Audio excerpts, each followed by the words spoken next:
Hello everyone, welcome to Jamaica 411. Thank you so much for joining me today. If you're here for the first time, welcome. Don't be shy, please subscribe, like, share, and if you enjoy the video, please consider giving it a thumbs up. For my subscribers, as well as my regular visitors who's here to watch me every time I've uploaded a video, or not me really, but who is here to, listen to my videos and comment. I appreciate it. I know you're sharing as well and also liking the video. I apologize, I'm distracted a little bit. So, what I'm going to do for you today is something a little different. I know you're very anxious to hear what is the latest in the Mark Golding drama that he has created. The only thing I can say, last week, Tuesday, I went to look at my television to see if he's in my house and your house. He wasn't there initially, and then he came and prims up looking very pleased as a punch. Looking very pleased and bossy. Yeah, we can't move him, man. He miss Bakra. Yeah. So, he's in our house. I don't know at what point somebody will take him to court to have him removed. But till such time, he can be as pleased as he is. And as pleased as he wants to be. Anyway, this week now, I am going to be doing something a little different. I'll be reading an article for you because I know you don't have time, and I know you're interested in whatever Hanna has to say, and you haven't got the time to, read these things. So I thought to myself, why don't I just read it for you and see if you'll enjoy that. All right. So it is an article in the Observer. She writes an article in the Observer every week. This one is giving me a bit of trouble, so let me go and get another one. And this one is entitled The $21 billion Question. And it is concerning not only the Cornwall regional, but she also mentioned some of her experience dealing with the parish council, St. Anne Parish Council as it was in those days, and councillors, and what her expectations were when she became a member of parliament, and the obstacles that she faced and how she dealt with it. So I'm going to begin the article now. As I said before, it's entitled The $21 billion Question, Poor Planning, or was it misspent opportunities? Well, let's read and see what Lisa thinks it was. So Hanna begins by saying, for nearly 20 years, I have learned the ins and outs of the construction business, not through my constituency representation, but through having a roommate who is a contractor and developer. That's her husband, by the way. My knowledge of the industry is one of the factors that caused the deterioration in my relationship with some of the councillors in my constituency. When I dared to question the bill of quantities for the refurbishment of the Monig Post Office presented to me by the St. Anne Parish Council, and whether taxpayers were receiving value for money based on what they sent.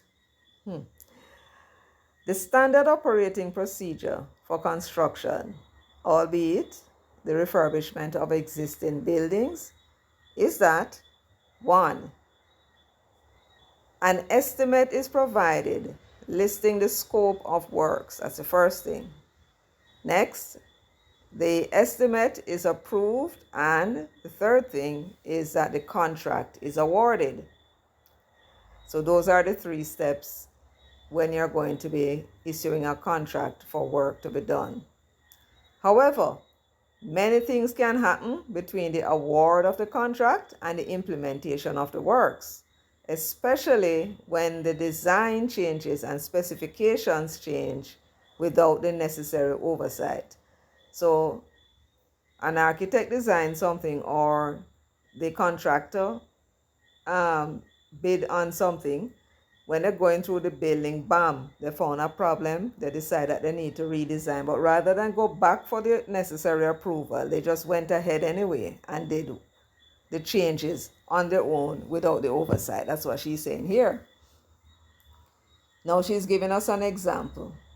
For example, in the case of the Monique Post Office several years ago, the St. Anne Parish Council quoted for a few items that stood out to me. They quoted for a concrete slab roof, but built a zinc roof. You hear that? They quoted for a concrete slab roof, but what they built instead was a zinc roof. Can you imagine that? A brazen man. They rented a portable toilet for workers at a cost that could have built a bathroom out of block and steel. Imagine that. And the labor costs, which are usually 25% of the total cost of the works, were exceeding 50%. So they weren't satisfied in the quotation that they gave the government. They start to bump up the thing now. Put in one thing, claiming that they put in something else, and then they bill the government. This sounds like a rip-off. This could never be a mistake, but let me continue. When I challenged the parish council regarding these items and others, I got an enormous pushback. Apparently, they perceived that I should not be questioning whether the taxpayer was receiving value for money. Rather than looking at what I was saying, they said I was accusing people of corruption and mismanaging funds. And all hell broke loose. Suffice it to say, for several months and years after, the occupants of the post office still complained to me about the poor quality of work, such as the paint being unable to dry on the walls months after completion. Then what kind of paint that? I learned from that experience that controlling costs in construction required proper planning, minimizing variations or changes, using competent contractors, and meticulously monitoring the progress and payments in connection with the progress of the work. She's now back now to present day.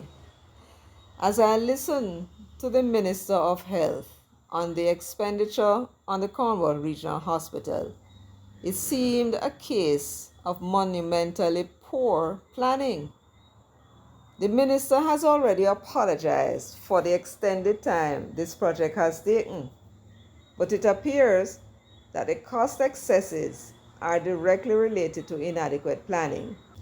Instead of doing it right in the first place, we tinker with changes, and each change costs more than the last. Oh man.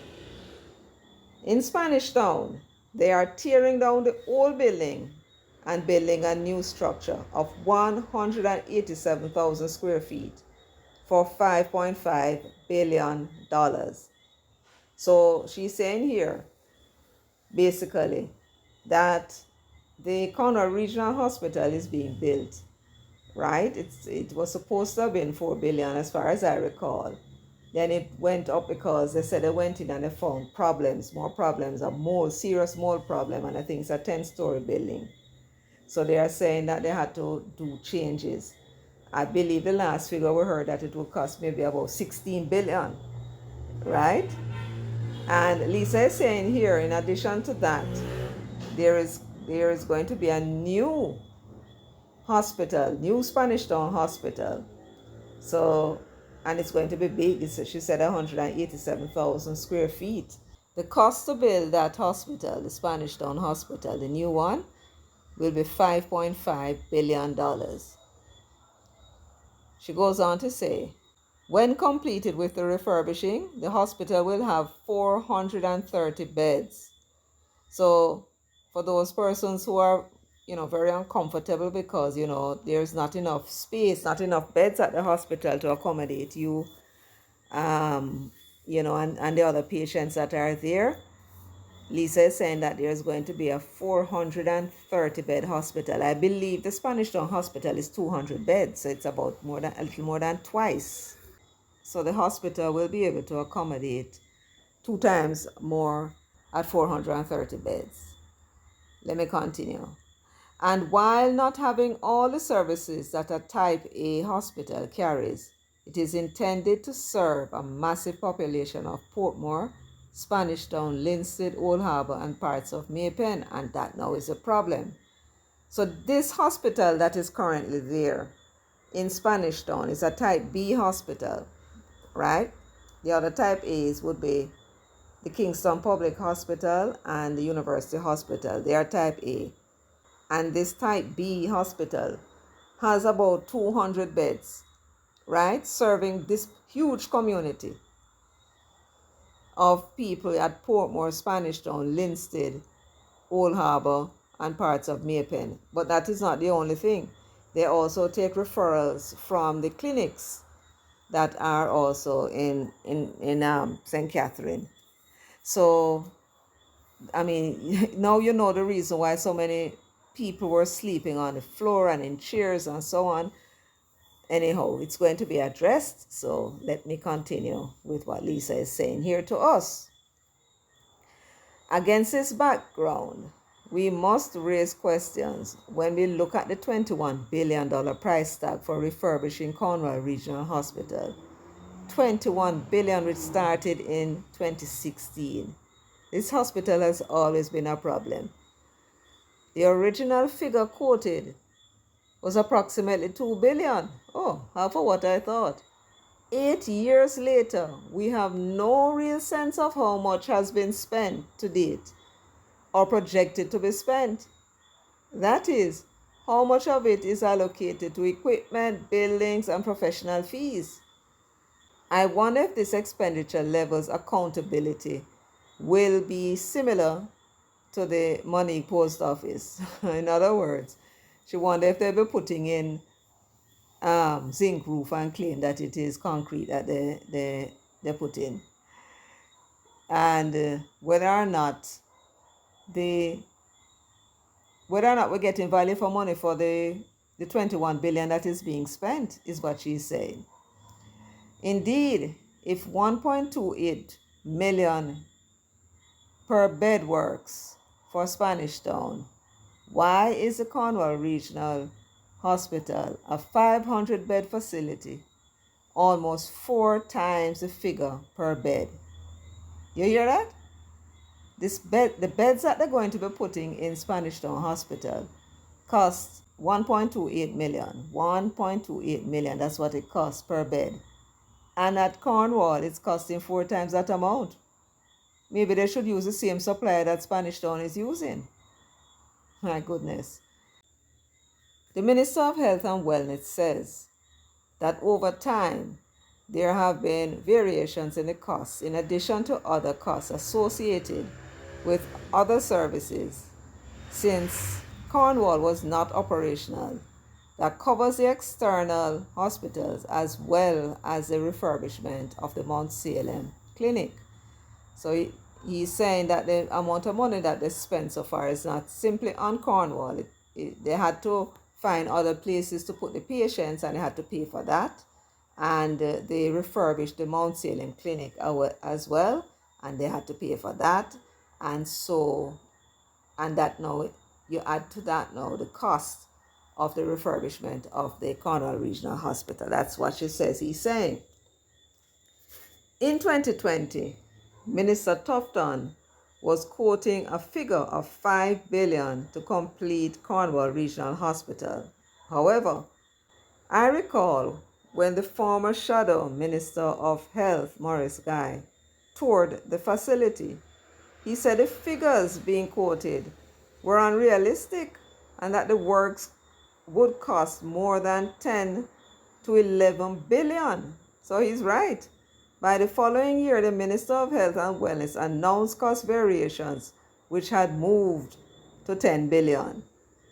Mercy. Based on its low growth economy and limited resource access, Jamaica cannot continue to operate without proper planning. These cost variations and extensions of time for many of our nation's public infrastructure development and rehabilitation projects have been the norm. A developer or contractor could not run his or her business this way in the private sector.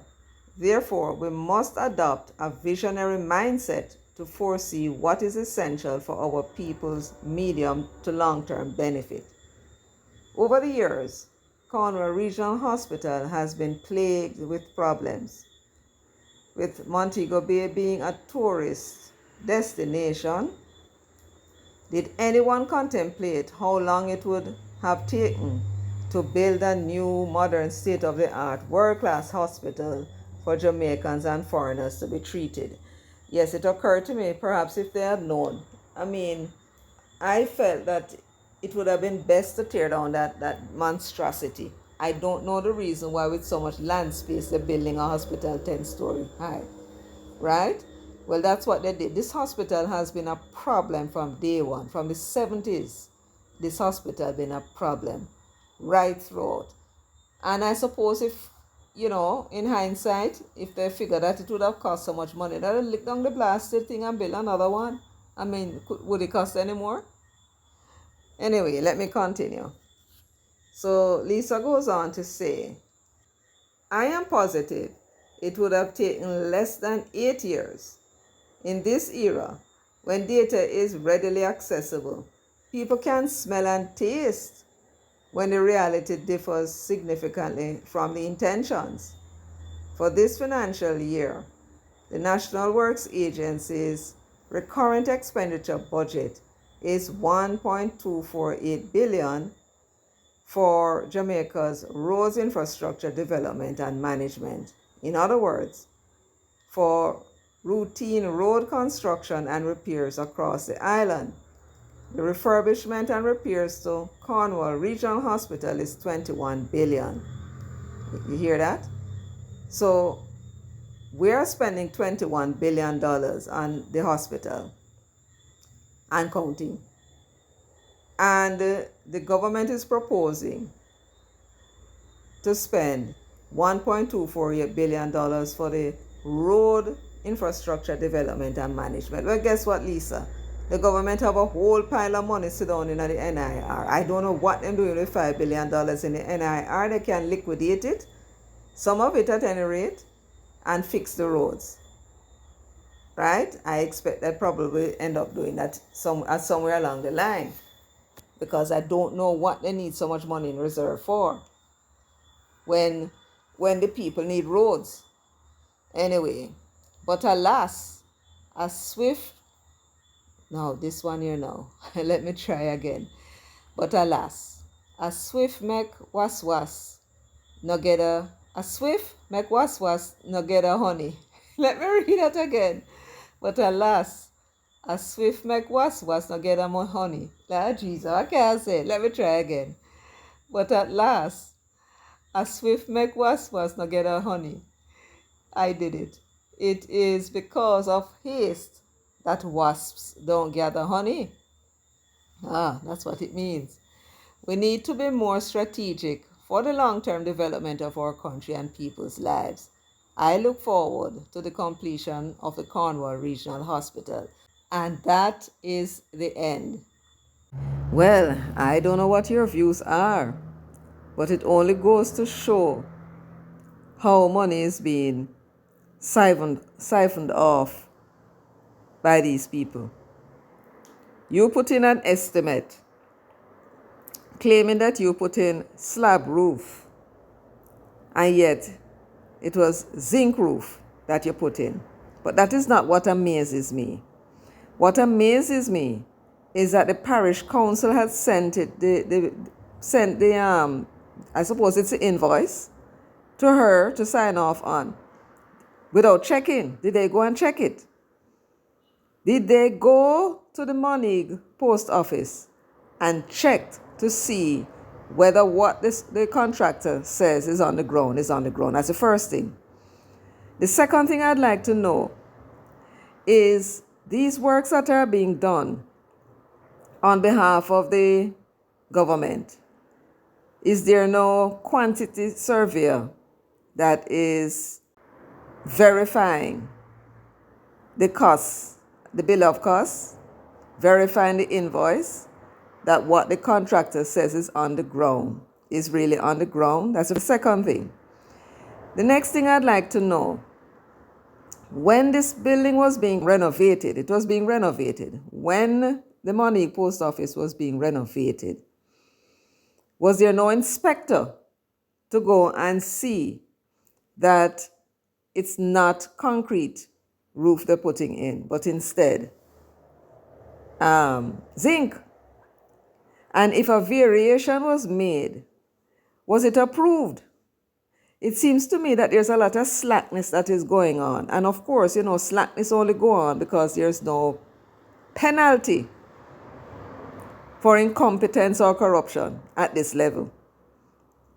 Had there been a penalty where somebody would have been fined heavily, or the contractor would have found himself being fined or some amount of the payment deducted or prosecuted for putting forward a misleading, or I don't even know, what do you call it? A thieving invoice, trying to defraud the government. It is fraud. Who is prosecuting these people for fraud? Assuming that it can be they can be prosecuted for it. And if there's no law to prosecute them for it, maybe we need one now. Let them go to court and explain to the judge that it's a mistake. But this thing really can't continue. But as long as people think they can do these things and get away with it, of course they'll do it. And the parish council people know they'll still have their job, of course they'll do it. Why not? But the Integrity Commission is there. And the Integrity Commission is there to catch them at it when they cannot account or explain their wealth. But how long is that going to take? As for the Cornwall Regional Hospital, you imagine that there's a supplier who is supplying hospital beds for the new Spanish Town Hospital the government intends to build for 1.2 million. And Cornwall Regional Hospital is being supplied or purchasing beds for 4 times that amount. That would be, let's see, 5 million?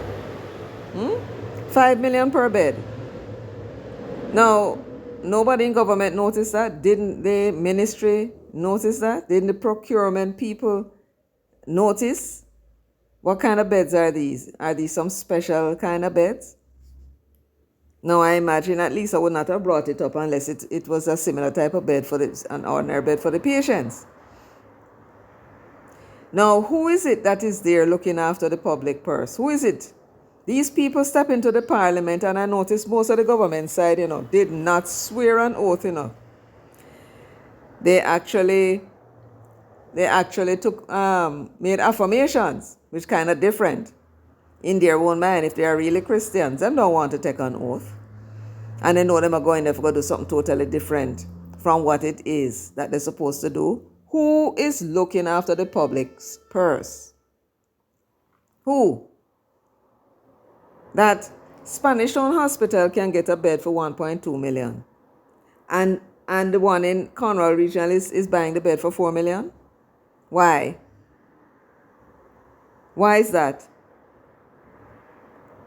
So there is a lot of money that may well be siphoned off. Milking the government. And that apparently could be, if this is what we know about the beds. Can you imagine what else must be going on with the other items to be supplied to equip the hospital?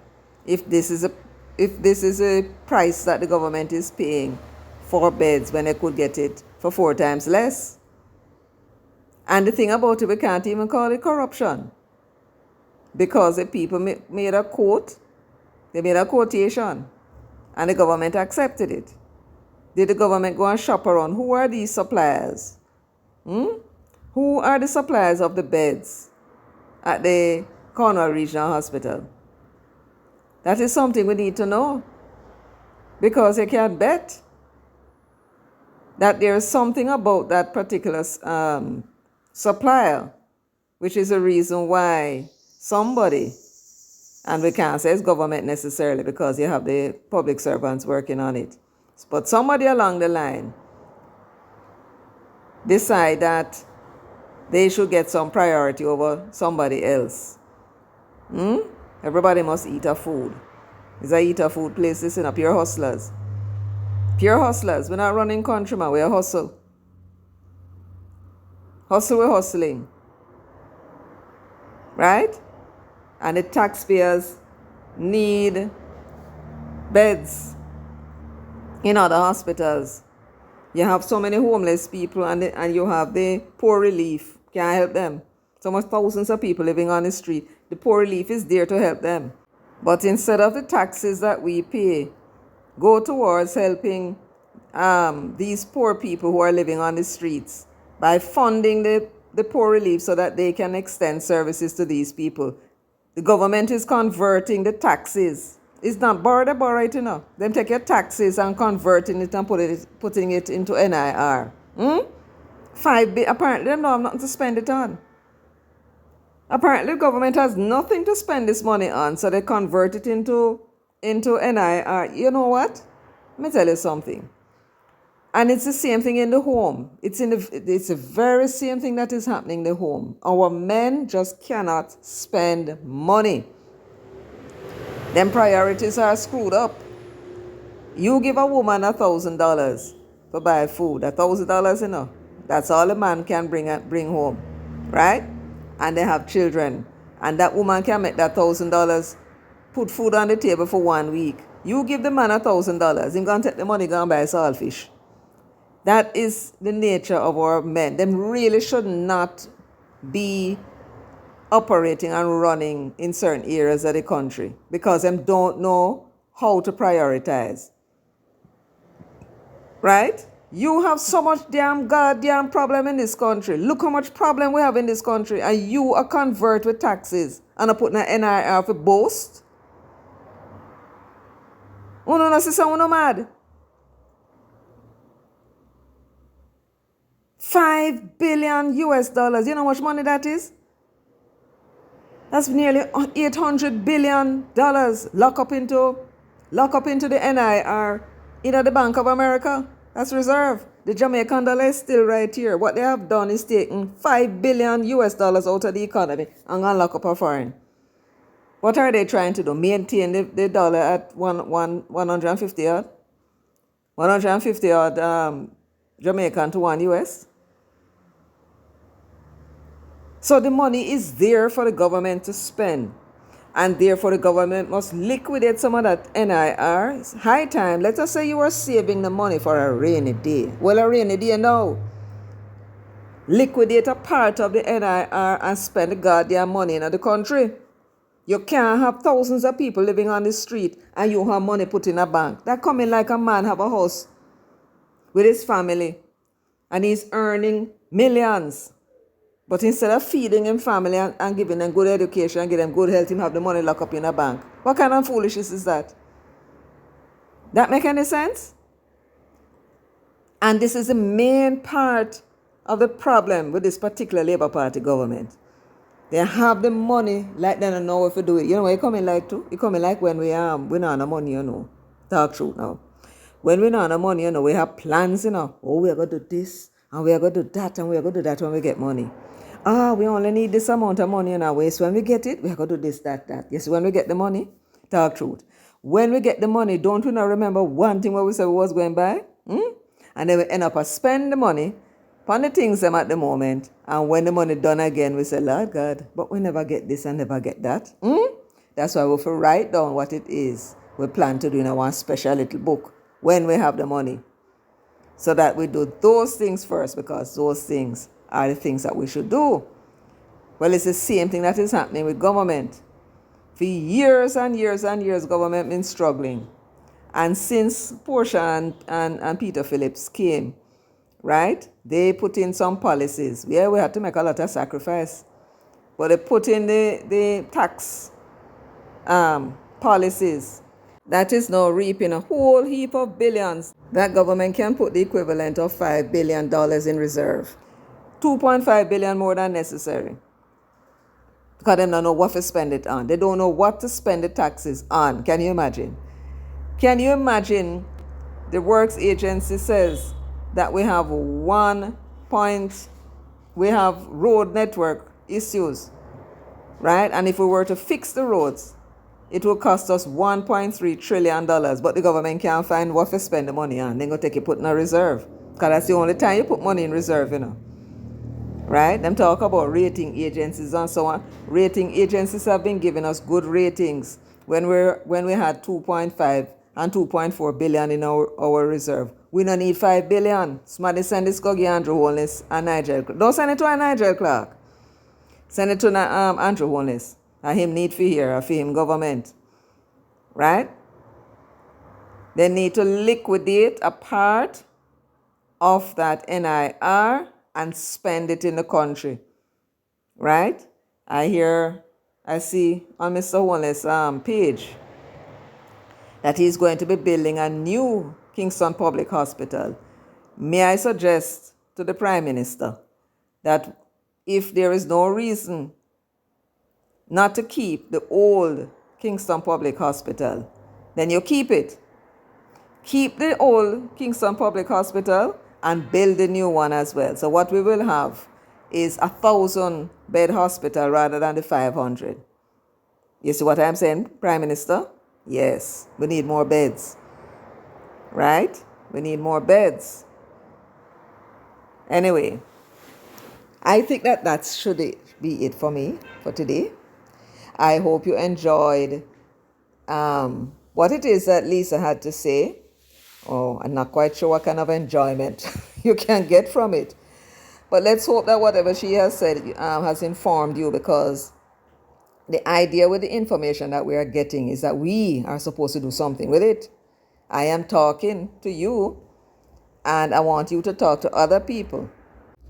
And if you know people who know people who know other people who know the Prime Minister, talk to them, right? Let him know that he needs to get his priorities straight. Priorities is a reason why I'm getting so much cussing. Priorities. Spend the money on the things that matters. And spend the money. And if you want to win third term, you spend the money on the things where the people and want you spend their money on. Because if they never gave it to you and the money was going into the various communities, right? If we had a system where taxes are collected and distributed, maybe that is what we need. Maybe that is what we should do. We should separate the country into the 250 something plus communities that the Ministry of Health has, right? And then when you collect the taxes, Prime Minister, you distribute it among the communities and let the community leaders then decide how to spend the money. And I bet you this country run better. You only need to take off a portion of it to construct and maintain the public thoroughfares. Have a health system, a common health system. Teaching, yes, we can still keep the schools for now. And the security, because that is what government is about. Government is about security. So you take out money for that and you give the rest to the people. And bet you, this country run better than it has ever done before. Maybe that is what you should propose. That's what we should propose to you guys to do in the new constitution, because this constitution not come with. It's not going to stay for very long, I can tell you that. Because the constitution is not operating according to how we operate as black people, right? What we have and what we were operating is what they call high culture. High culture, this is not high culture at all. This is a system where you have the lords and then you have the servants. That's not how government system must run, right? Everybody should be equal, and then some persons have responsibilities and carry out their responsibilities according to their traditions. And that system will never fail. Equal for every generation to come. They have the same experience. And within that system, we can progress. But we're carrying on with the Englishman and Fim Fufu system for now, until we are ready to replace it with one of our traditional systems. All right then, that's it for me today. Thank you so much for listening to me and my ramblings. I hope I have been able to bring you some information that you find useful. And as I said, I do believe you should discuss it with each other in your groups and so on. And I'm still looking into this Mark Golding. Don't think that I have forgotten him, because by hook or crook, this man who is sitting illegally in our parliament, has to go. Has to go. So take good care of yourself. Until next time, walk good.